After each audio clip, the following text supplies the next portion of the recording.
Hey, what's up guys? Another week, another opportunity waiting for us. Okay, so let us take a look at the gold market. Okay, and this one is a daily time frame. So as usual, what we do is we go to this top-down analysis. All right, so overall in the money time frame, gold is still a bullish. Okay, so we go to this weekly. So weekly again, gold is still very bullish in this weekly last week candle here. Okay, but we have to be careful on this bearish engulfing on the weekly time frame. Okay, this one could be a supply over here. Okay, so all right, so let us go back to this daily time frame. So daily time frame, you can see very obviously that gold is still in a compression in between these two trend line, right? It's a compression. It's still playing around in this compression zone over here. Okay, and another thing is if you look over here, all right, this one is a top trend line here. Gold already have a first touching, okay, second touching, okay, and gold might actually potentially coming to the third touch over here. All right, meanwhile the bottom trend line here already have a first touch, second and third touch over here. Okay, so that is the reason gold actually go bullish. At the same time, go tap into this third touch of the trend line, as well as there is a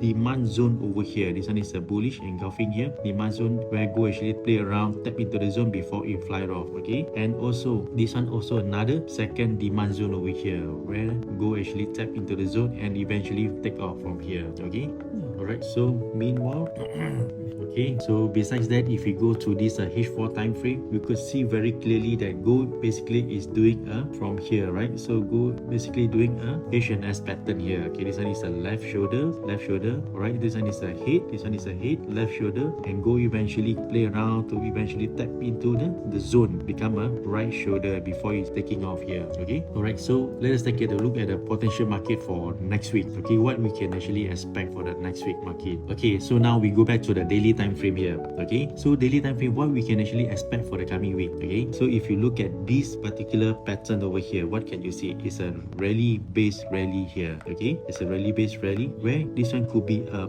major zone, major demand zone, another major demand zone that we could actually anticipate go to actually come back to retest before it eventually take off from here if there is a rejections. Okay, and here as well, here another supply zone, okay, from the daily and a weekly engulfing that we mentioned earlier. Okay, so these are the two major zone, major demand and supply that we can actually anticipate for the coming week. Okay, your goal will always love to respect the third touching of the trend line first. Okay, the third touching, this one is the first, second. Go always love to respect the third touching, probably do some retracement, okay, before eventually take off much higher. If let's say the gold managed to break this particular zone here and also to break above this trend line, okay, so we could actually expect gold to go way much higher, okay, either to the previous all-time high or way higher to the new all-time high. Okay, so let us take a look and observe for the price actions before we make any move. Okay, so be sure to join my free Telegram channel, Danny Trading Academy DTA, okay, for more education and signals. All right, so see you guys there.